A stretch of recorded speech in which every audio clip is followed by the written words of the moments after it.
Is Geoff Gorton's master plan finally coming to fruition? With every move from July deliberately designed to set up the Jordan Kyrou acquisition on Christmas? To understand where the Montreal Canadiens are heading this Christmas of 2025, we need to rewind to what happened in the summer. Analysis from Corrine Haynes dating back to July 2025 functions as Geoff Gorton's treasure map.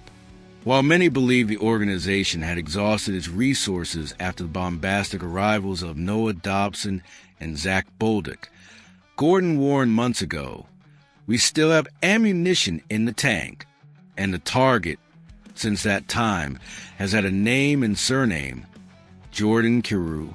This archive report reveals that building this competitive roster wasn't accidental. It was calculated aggression. Gorton wasn't afraid to move popular pieces, like Logan Mailloux, to bring NHL-ready talent. Now, in December, with Kyrou officially on the rumor market and the St. Louis Blues open for business, Gorton's words sound prophetic. He knew he had a surplus of assets, specifically at the goaltending position, to make the final play. Let's examine the Summer of Stars from July 2025, because the moves that transformed the Habs are now making perfect sense in retrospect. The arrival of Noah Dobson gave the Habs the number one defenseman that allowed the evolution of every other player on the roster. Suddenly, the organization had an elite anchor on the blue line. The controversial trade of Logan Mailloux for Zach Bolduc brought a dynamic attacker to the lineup. People questioned it at the time, but it brought offensive depth. The draft manipulation to acquire Alexander Zborowski, a talent they coveted in the first round, added another prospect to the pipeline. But the real genius was in what Gorton didn't do. He didn't panic. He didn't overspend. He didn't commit long-term money to stopgap solutions. He built methodically, strategically, with an end game in mind. Now fast forward to December, and Jordan Kyrou is still the subject of conversation. Why? Because the interest is old, and the Blues situation has deteriorated. In July, the Seattle Kraken nearly closed a deal, Kyrou for the 8th overall pick, but it fell apart. With Seattle out of the picture, Montreal remained patient and lurking. That patience is about to pay dividends. Here's the strategic brilliance. Kyrou is currently on the injured reserve list and has only 8 goals and 16 points in 28 games this season. For a player with a $65 million contract, that's catastrophic. But for the Habs, it's perfect. The trade value has plummeted. This is the opportunity to acquire a 30-goal talent at the price of a player in crisis. The currency for this negotiation is goaltenders. This is the key to everything. Geoff Gorton was explicit back in July. We have many good young goaltenders. In December, the hypothetical blockbuster proposal involves sending Sam Montembeault to St. Louis, a team that needs a fresh start and a veteran goaltender, and receiving the Kyrou plus Jordan Binnington package in return. The Habs used the depth that Gorton cited in July, Primo, Fowler, Dobes, to solve 2 problems simultaneously, acquiring an elite scorer in Kyrou and a Stanley Cup winning goaltender in Binnington.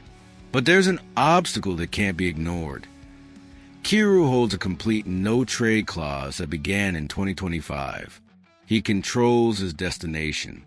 Why would he accept Montreal? The answer is multifaceted. First, St. Louis is struggling in the standings. Kyrou has been the target of criticism and healthy scratches. He's been benched for performance reasons. That's demoralizing for any player. Second, the Habs have a bright future. Suzuki, Caulfield, Slavkovsky, and now Dobson. It's a team on an upward trajectory, infinitely more attractive than the uncertain rebuild in St. Louis. Playing in an original 6 market with a passionate fan base and a young, dynamic roster is compelling.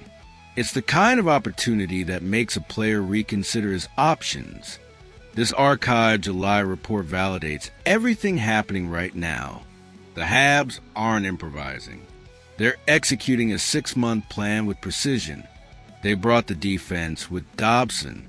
They brought the secondary offense with Bolduc. Now in December, the stage is set for the cherry on top.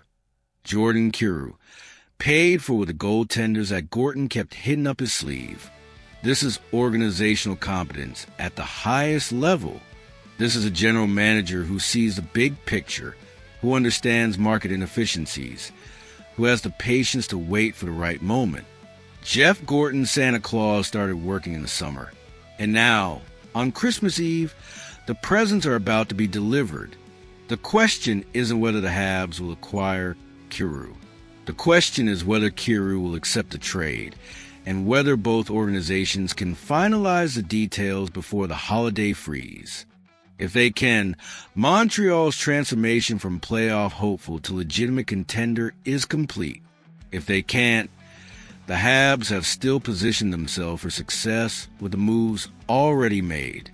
Do you think Geoff Gorton's master plan will come to fruition with the Kyrou acquisition, or will the no-trade clause prevent the deal from happening?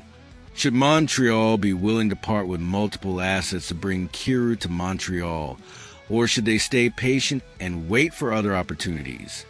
Drop your thoughts in the comments and hit that like button if you think the 6-month plan by Geoff Gorton represents the blueprint for how to build a championship contender.